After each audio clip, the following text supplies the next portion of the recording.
우선은 같이 인사하도록 합시다. 당신을 보니 살맛이 납니다.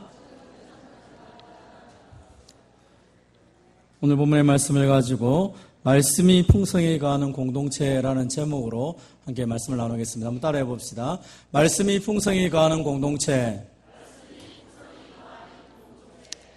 유네스코라고 여러분 아마 아실 텐데, 유네스코에서 21세기 세계교육위원회가 종합보고서를 발표했습니다. 21세기 교육을 위한 새로운 관점과 전망해서 21세기에 과연 어떻게 교육을 하는 것이 좋을까?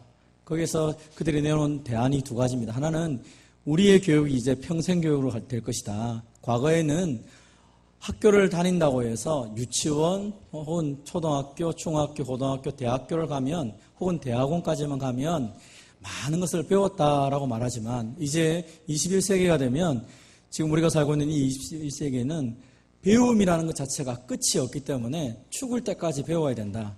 그만큼 많은 정보, 많은 변화가 우리 세대에 올 것이다. 그래서 그 많은 변화들을 그냥 과거의 경험을 가지고 살아가기에는 많이 힘들고 어려울 것이다. 그러므로 끊임없이 배워야 된다. 그것이 첫 번째 이야기입니다. 그리고 두 번째로는 그 교육을 그럼 어떤 형식으로 할 것인가? 네 가지 큰 기둥을 제시하면서 앞으로의 교육은 이렇게 되어야 제대로 된 교육일 것이고 이렇게 해야 우리 모두가 아름다운 삶을 살아갈 수 있을 것이다 라고 제시를 했습니다. 그 네 가지 기둥이 이렇게 됩니다. 잘 안 보이시죠? 첫 번째는 무언가를 배울 때 알기 위해서 배우는 지식적인 습득을 해야 된다는 것이죠. 두 번째로는 그 지식적으로 배웠던 것들을 행동하는 데 모든 관심을 쏟아야 된다는 것입니다. 그리고 행동한 것이 결국은 우리의 존재 성품을 변화시켜야 되고 그 변화된 성품을 통하여 다른 사람들과 함께 살아가는 방법을 우리 삶 속에서 경험해야 된다라고 말합니다. 다시 말하면 이렇게 표현하는 것이죠. 우리의 어떤 모습들이 그냥 단순히 교육을 한다라는 것은 이제 지식을 배운다는 수준은 이제 넘어가는 것입니다. 왜냐하면 오늘 하루에 우리가 접할 수 있는 지식의 양은 지난 100년 혹은 지난 1000년 동안 쌓아놓았던 것을 하루아침에 다 볼 수 있을 만큼 우리가 사는 시대는 지식이 많다는 것입니다. 그래서 끊임없이 배우는 것입니다. 누가 봐도 어딘가 들었던 이야기를 누군가가 계속 하고 있는 것입니다. TV, 인터넷, 신문, 휴대폰 할 거 없이 계속적으로 배우는 것에 관심이 있습니다. 그러나 그 배운 것들이 변화를 주지 않는다면 의미가 없는 것이죠. 변화가 있어야 되고 그 변화를 통하여 결국은 내가 공동체 생활을 잘할 수 있는 사람으로 바뀌어야 그게 진짜 지식이 되고 교육이 된다라고 말합니다. 오늘날 우리가 살고 있는 시대는 사람과 사람끼리 소통을 못하는 시대입니다. 그래서 요즘 가장 많이 주고받는 단어가 있다면 소통, 공감이라는 단어입니다. 어떻게 하면 저 사람과 소통할 수 있을까? 어떻게 하면 공감할 수 있을까? 어떻게 하면 공동체 안에서 내가 함께라고 하는 단어를 누리며 살아갈 수 있을까? 사람들은 컴퓨터를 통하여 정보를 취합니다. 사람이 가르치는 교사가 없어도 됩니다. 그리고 끊임없이 휴대폰을 만지면서 게임을 합니다. 그러다 보니까 사람하고 함께 어울리는 것이 이제 어렵습니다. 소통을 하고 문제를 풀어가야 되는데 얼굴을 대하고 이야기하는 것을 어려워합니다. 왜냐하면 문자 주고받는 건 쉽습니다. 그런데 거기에는 감정이 담겨있지 않는 것입니다. 저 사람이 어떤 감정으로 이 말을 보냈는지 아무도 모르는 것입니다. 그래서 방식은 내가 원하는 대로 그것을 취득하는 것입니다. 저 사람이 웃는 모습을 보냈습니다. 이모티콘을 보냈는데 저 사람이 나를 좋아해서 보냈구나 라고 받을 수도 있습니다. 반대로 이 사람이 나를 무시하나? 이렇게 해석할 수도 있습니다. 자신의 감정에 따라서 모든 해석의 방식이 다 달라집니다. 그리고 요즘에는 모든 대화의 방식이 좋아하는 사람, 나와 비슷한 사람과 함께 소통을 합니다. 아마 SNS를 하는 젊은 친구들은 페이스북이든지 뭐든지 다 들어가 보면 내가 찾아내지도 않았는데 내가 좋아할 만한 것만 계속 쏟아붓습니다. 그래서 대부분의 많은 사람들이 정보를 취득함에 있어서 나와 다른 사람의 입장을 들을 기회가 없습니다. 나와 비슷한 사람의 얘기를 듣다 보니까 모든 사람이 나와 똑같은 생각을 하는 줄 착각하며 살아갑니다. 그래서 함께 잠을 잔다, 함께 논다, 함께 무슨 일을 한다고 하면 사람들이 머리가 아픈 것입니다. 절레절레 고개를 흔듭니다. 혼자 아니면 적어도 나하고 맞는 몇 사람, 그것이 오늘날 소통의 모습이 되었습니다. 그러다 보니까 신앙생활 자체도 그렇게 변질되어 가고 있는 것입니다. 신앙생활 자체도 하나님하고 나하고만 잘 되면 되지 내가 저 사람하고 무슨 관계를 해야 되느냐, 하나님하고 나하고 신앙이 좋으면 좋은 신앙이야, 그렇게 착각하며 살아갑니다. 근데 하나님이 우리를 부르실 때 처음부터 어떻게 불렀습니까?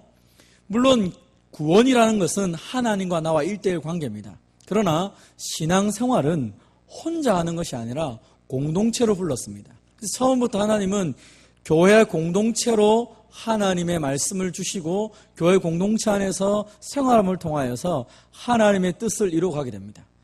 아주 특출난 한 사람이 세상을 변화시키는 것이 아니라 하나님의 교회가 세상을 변화시켰고 하나님의 교회 공동체를 통하여서 하나님의 능력이 늘 나타난 것입니다. 그래서 오늘 우리가 그러면 우리 교회 공동체, 적어도 우리의 삶이 어떻게 하면 제대로 된 성경에서 말하는 공동체의 모습을 가져가고 하나님의 뜻을 이룰까, 그것을 함께 살펴보고자 합니다. 오늘 본문에 보면 그리스도의 말씀이 너희 속에 풍성히 거하여, 그것이 분명히 풍성하게 거할 때 우리의 삶이 성령 충만한 삶으로 이어진다는 것입니다. 그래서 사도행전에 보면 처음 교회는 사도들의 가르침을 받았습니다. 먼저 지식적인 변화가 있었습니다. 1세기만 해도 지식을 취득한다는 것은 쉬운 일이 아니었습니다. 그래서 노인, 나이가 많은 어르신들이 항상 많은 지혜를 가지고 있었습니다. 왜냐하면 대부분의 지혜는 경험 중심이었기 때문에 그렇습니다. 그래서 샘머리 앞에 이름을 일어서야 되고 장로들이 존경을 받던 시대입니다. 사도들이 말씀을 가르침을 통하여 하나님께서 우리에게 무엇을 말씀하시는지 그 말씀을 재해석하면서 교회 공동체는 하나님의 말씀에 집중하고 하나가 되기 시작했습니다. 그 모든 핵심은 하나님의 말씀이죠. 그 말씀이 우리를 하나님의 사람으로 온전하게 만들고 그리고 선한 일을 행할 능력을 갖추는 기본이 되었습니다. 하나님의 말씀이 늘 증거가 되었습니다. 그리고 그 말씀을 가지고 서로 모여서 소통하고 그 말씀이 그들의 삶의 원칙이 되었습니다. 그래서 항상 말하던 대로 살아가는 사람들, 그리스도인이라는 별명을 가지고 살아왔습니다. 그런데 세월이 지나면서 사람들은 이제 많은 지식을 취득하게 됩니다. 그러다 보니까 하나님 말씀 아닌 비슷한 것들 혹은 다른 것들을 함께 듣게 됩니다. 여러분, 이단이라는 것은 1세기부터 등장했습니다. 예수님이 우리 가운데서 십자가에 못 박혀 죽는 것을 보았음에도 불구하고 1세기 그 예수님 죽고 난 바로 직후에 예수님이 육신으로 오신 것을 사람들이 부정했습니다. 예수님은 사람이 아니라 하나님이시고 우리가 본 것은 허상이다, 이렇게 가르쳤습니다. 왜냐하면 그 당시 헬라 철학의 가운데서 플라톤의 이론에 의하면 눈에 보이는 것이 진짜가 아니고 우리에게는 이데와 현실과 분리되어 있다고 가르쳤던 것입니다. 그래서 보는 것이 다 보는 것이 아니라 우리가 직접 경험한 것이 다 경험하는 것이 아니라 진짜는 다른 곳에 있다라고 가르친 것입니다. 예수님이 십자가 죽었지만 예수님은 진짜로 죽은 게 아니라고 가르쳤다는 것이죠. 철학의 영향을 받아서 사람들이 오해를 하고 곡해하고 하나님 말씀이 아닌 다른 것을 따라가게 됩니다. 오늘날 시대도 마찬가지입니다. 하나님의 말씀이 우리를 하나님의 사람으로 만들고 모든 선한 일을 행할 능력을 주는 근거가 바로 하나님 말씀입니다. 그런데 오늘날 많은 사람들이 하나님 말씀 아닌 다른 것을 내 삶의 중심으로 가지면서 내가 그리스도인이다라고 말을 하며 살아갑니다. 예수님처럼 말하는 것처럼 보입니다. 예수님처럼 기도하는 것처럼 보입니다. 예수님처럼 뭔가 하는 것처럼 보입니다. 그러나 성경과 떠나가 있기에 그리스도인이 아니라 잘못된 사람들이죠. 그래서 우리는 말씀을 통하여서 우리가 어떤 존재로 살아가야 할지를 끊임없이 공부하는 것입니다. 오늘 본문에도 보면 골로새 1장 28절에 보면 우리가 그를 전파하여 각 사람을 권하고 모든 지혜로 각 사람을 가르침은 각 사람을 그리스도 안에서 완전한 자로 세우려 합니다. 그래서 말씀을 전하는 자가 필요하고 말씀을 통하여서 개개인이 일어서고 교회 공동체가 세워지는 것입니다. 그래서 우리가 아주 어떻게 보면 아주 구태의연하고 아주 어떻게 이 첨단 시대에 이런 형식의 모습을 갖느냐. 교육학자들이 가장 교육이 안 되는 방식이 설교라고 말합니다. 모든 대중은 앉아있고 한 사람이 일방적으로 쏟아붓는 그 메시지는 사람들은 이해도 못하고 생각지도 못하고 그것이 변화되는 원인이 안 된다고 말합니다. 왜냐하면 듣고 싶은 대로 듣고 말하고 싶은 대로 말하는 것을 내가 다 이해할 수 없기 때문에 내가 그냥 듣고 싶은 대로 듣고 그냥 살아가기 때문에 변화가 안 된다고 생각합니다. 그런데 하나님께서는 이 설교의 방식을 통하여서 우리에게 하나님의 진리의 말씀을 여전히 증거하고 있다는 것입니다. 사람들이 볼 때는 좀 더 세련된 방식으로 하나님의 말씀을 전하면 좋겠는데 하나님은 우리에게 아주 미련하게 보이는 이 방식을 통하여 말씀을 통하여 듣고 보고 배움을 통하여 우리의 신앙이 온전히 세워질 것을 말씀하고 있는 것입니다. 사랑하는 성도 여러분, 하나님 말씀이 우리에게 증거될 때 그 말씀을 하나님 말씀으로 받아서 정말 하나님의 온전한 사람이 되는 저와 여러분이 되시기를 바랍니다. 그래서 우리에게는 하나님 말씀을 듣고 하나님을 예배하는 이 예배 형태의 모습이 반드시 있어야 됩니다. 그런데 또 하나의 모습이 있습니다. 그것은 말씀을 듣고 진리를 세웠습니다. 그러면 이 진리된 말씀이 내 것이 되고 내 체득화가 되려고 하면 이것을 공동체 안에서 함께 나누는 모습이 필요하다는 것입니다. 말씀을 들었습니다. 내가 이해를 했습니다. 근데 문제는 사람들마다 이해하는 방식이 다 다르더라는 것입니다. 아마 여러분 구역 모임에서 모여서 지난 주간에 목사님이 말씀한 게 뭡니까? 어떤 걸 은혜 받았습니까? 라고 이야기를 나누면 비슷한 경우도 있지만 전혀 생뚱맞은 내가 볼 때는 저렇게 목사님 말했나? 그런 것을 가지고 은혜 받는 사람도 있습니다. 그래서 나는 이것이 다라고 했는데 다른 사람은 또 다른 이야기를 하고 있고 그 받은 은혜 때문에 변화된 모습을 이야기하더라는 것입니다. 그래서 함께 이야기하다 보면 우리가 알지 못했던 하나님이 우리 공동체에 주고 싶었던 그 놀라운 말씀들을 다 함께 누리는 은혜를 받게 됩니다. 우리 장로님은 이런 생각을 하셨구나. 이런 은혜를 받으셨구나. 우리 권사님, 우리 집사님, 우리 성도님은 이런 것을 통하여서 도전을 받았구나. 그렇다면 나도 내가 받은 것을 뿐 아니라 저 장로님이 받았던 것, 저 권사님이 받았던 것을 내가 한번 적용해가지고 한번 살아봐야지. 그 나누었던 말씀을 붙잡고 살아가다 보니까 다양한 하나님의 은혜가 많이 있더라는 것입니다. 어떤 분은 하나님을 아버지라 부를 때에 육신의 아버지와의 관계 속에 있었던 모든 상처가 치유된 것을 간증한 분이 있습니다. 저는 이전까지 아버지를 용서해 본 적이 없는데 하나님을 아버지라 부르기 시작하다 보니까 육신의 아버지의 잘못을 내가 용서할 수 있는 마음이 되고 그리고 그 아버지에게 찾아가서 안아주고 아버지를 축복한 은혜를 나누었습니다. 이렇게 얘기하는 분도 있더라고요. 또 어떤 분은 나는 한 번도 하나님을 아버지라고 부르지 못해서 기도가 잘 안 되었는데 아버지라 부르는 그 때문에 기도가 깊어져서 매일매일 기도의 시간이 늘어난다는 간증이 있습니다. 사람마다 다 다르다는 것입니다. 내가 생각 안 했던 것을 다른 형제가 누리면서 있는 것을 보면서 나도 도전받고 함께 나누는 모습들이 생겨지는 것입니다. 그래서 오늘 성경은 이렇게 말합니다. 그리스도의 말씀이 너희 속에 풍성히 거하여서 모든 지혜로 피차 가르치며 권면하고 라고 말합니다. 교회 공동체는 이렇게 일방적으로 말씀이 선포되는 시간이 필요합니다. 하나님 말씀을 분명히 공동체적으로 받아야 됩니다. 그리고 난 이후에 또 한 가지 해야 될 것은 서로의 그 삶 가운데 주셨던 은혜들을 나누며 그 말씀을 가지고 서로 은혜의 간증들이 필요하다는 것입니다. 공동체는 모일 때마다 그것을 나누고 그 은혜들을 누리면서 하나님께 영광을 돌리는 모습이 필요한 것입니다. 에베소 3장 18절에도 말합니다. 능히 모든 성도와 함께 지식에 넘치는 그리스도의 사랑을 알아가야 된다라고 얘기합니다.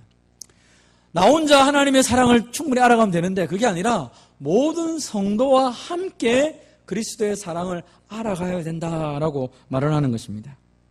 왜 그렇습니까?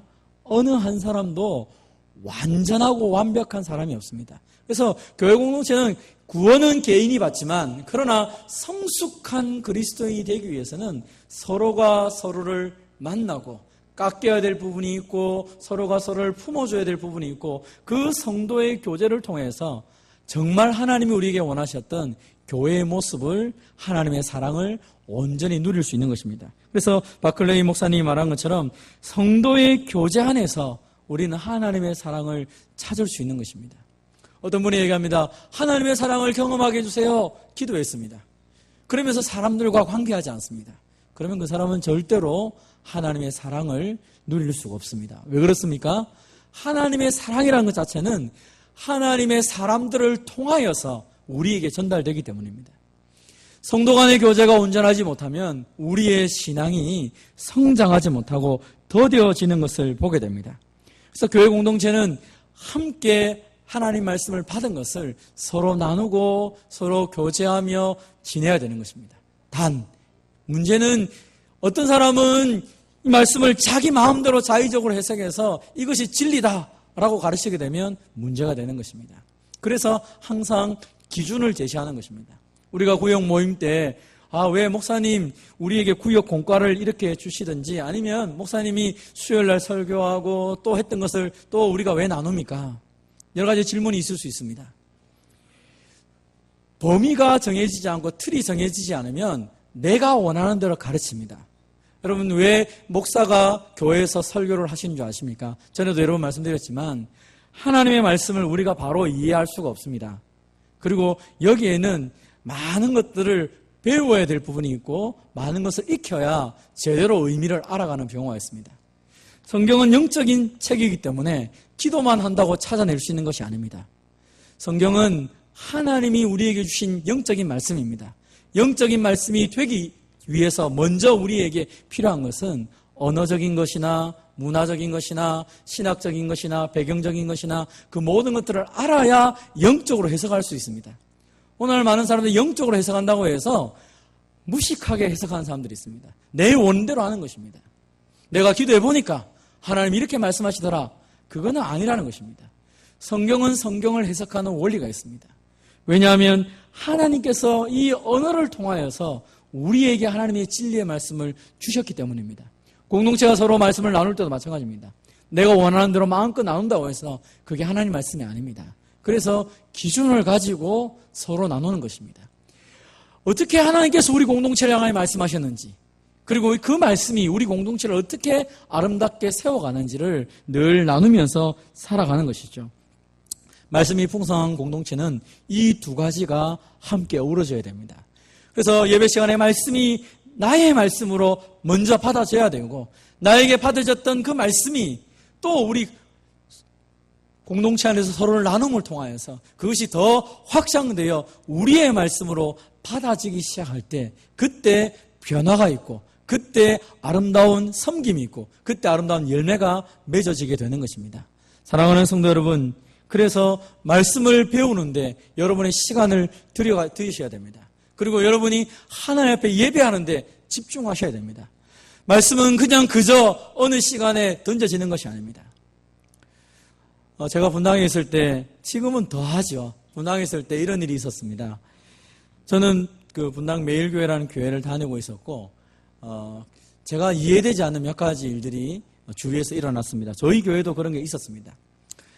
우리는 예배를 수요일 날 오전 예배, 오후 예배를 드렸습니다. 그래서 보통 여자분들이 오전 예배에 많이 참석하시고, 저녁에 수요 예배는 남자분들만 거의 많이 참석하셨습니다. 근데 어느 날 담임 목사님이 설교를 하셔야 되는데, 오전에 설교를 하시고 난 후에 오후에 출타를 하게 되어서 오후 예배 시간에 돌아오지 못하게 됐습니다. 그래서 제가 부산에 있을 때나 다른 지역에 있을 때는 부목사가 설교를 하면 됩니다. 그런데 목사님이 뭐라 말씀하셨냐면 오전에 했던 거 비디오를 틀어라. 그래서 예배를 드려라 라고 얘기했습니다. 처음에 저는 이해가 안 됐습니다. 그리고 어떻게 저렇게 할 수가 있나. 그래서 그렇게 할 수 있는 신학적 근거를 찾아달라고 얘기했습니다. 오전 예배를 드렸는데 오후에는 영상으로 예배를 드렸습니다. 어떻게 영상으로 예배를 드릴 수 있는지 근거를 찾아주십시오. 그래야 비디오를 틀든지 말든지 할 거 아닙니까? 예, 아주 좀 건방지게 물어보았습니다. 목사님이 이런 얘기를 하셨습니다. 그게 다 맞다고 생각지는 않습니다. 그러나 그 당시에는 제가 거기에 따랐습니다. 목사님이 이렇게 얘기했습니다. 본당에서 우리가 예배를 드리는데 교육관에서 예배 드리는 사람은 비디오로 예배 드리지 않느냐? 예, 맞습니다. 그것과 뭔 차이가 있느냐? 그때는 그 의미가 해석이 잘 안 됐습니다. 그래서 그럴 수 있구나. 그러면서 이분이 한 가지 아주 중요한 얘기를 했습니다. 사실은 여기는 별로 동의가 안 됐었는데 두 번째 얘기가 동의가 되었습니다. 뭐냐면 우리 교회의 공동체가 함께 예배를 드리고 한 말씀으로 하나님께 나아가야 되지 않겠느냐. 하나님이 오늘 우리에게 한 말씀을 주시고 우리 교회는 그 한 말씀으로 하나가 되어 하나님을 예배하고 살아가는 공동체다. 그렇게 말씀했을 때 제가 동의를 했습니다. 그럼 우리가 1부 예배를 드리고 2부 예배를 드립니다. 어떤 사람은 생각합니다.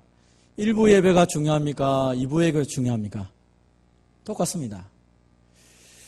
그런데 1부 예배 드리는 사람하고 2부 예배 드리는 사람이 말씀이 달랐습니다. 공동체가 함께 나눌 것이 없습니다. 다 다른 이야기를 할 수밖에 없는 것입니다.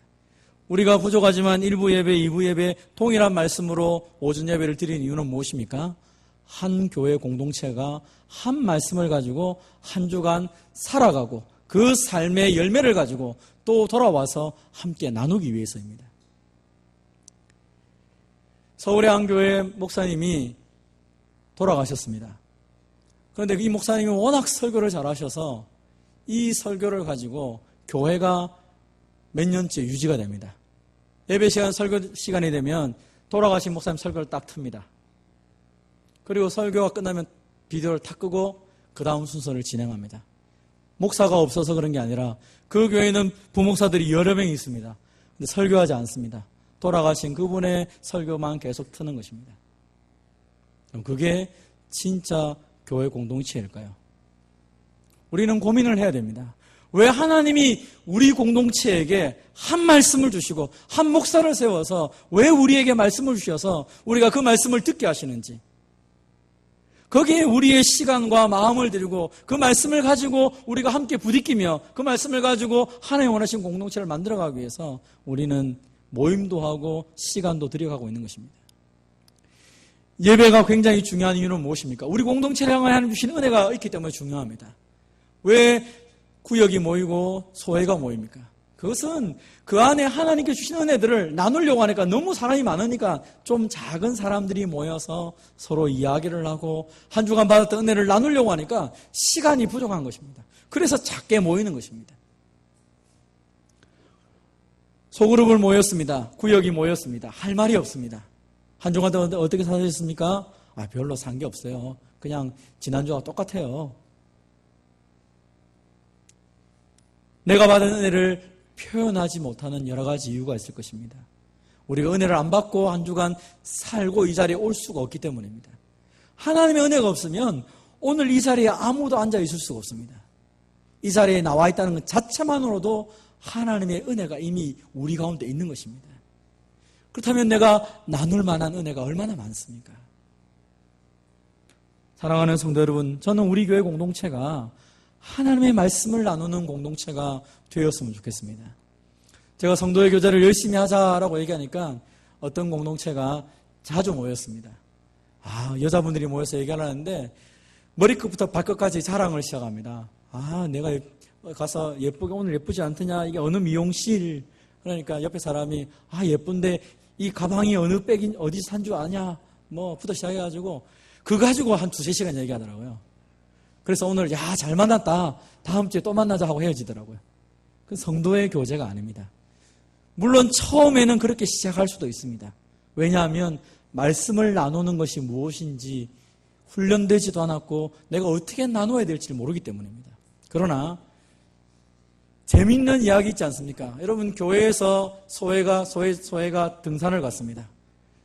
등산을 출발해서 돌아올 때 온갖 이야기를 다 맨 마지막 얘기는 무슨 얘기합니까? 교회 얘기합니다. 처음에 출발할 때는 산이 어떻니 한참 하다가 집안 이야기했다가 나중에 할 얘기 없으니까 요즘 교회가 어때?